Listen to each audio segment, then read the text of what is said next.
Can't help but think about Nehemiah and his burden for his people.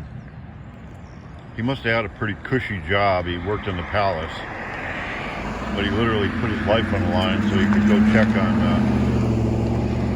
what was going on in Jerusalem. And the king gave him permission to go check it out, and when he got there, he seen the walls were torn down, and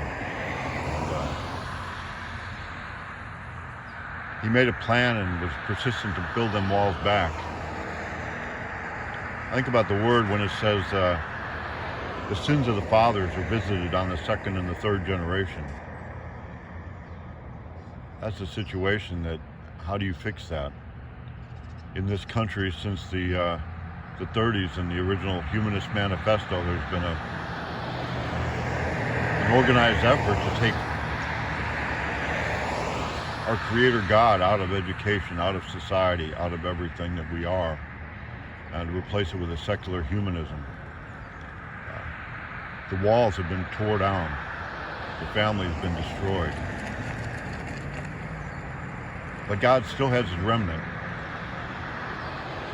Nehemiah looked at the rubble, and his plan was to charge the heads of the household to build a wall in front of their home.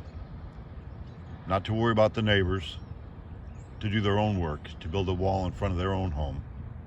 And at some point the wall would be connected. But as it looked like it was coming together, the enemy wanted no part of that.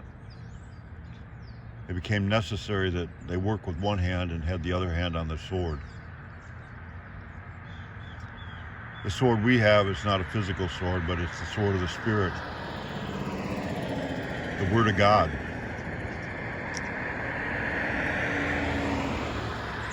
The Word of God is sharp,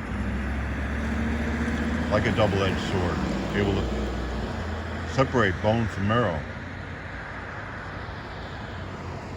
So there's a warning. It's not a toy. As we do our work, let me just caution you that if you don't handle the sword correctly or the word correctly, you will cut yourself.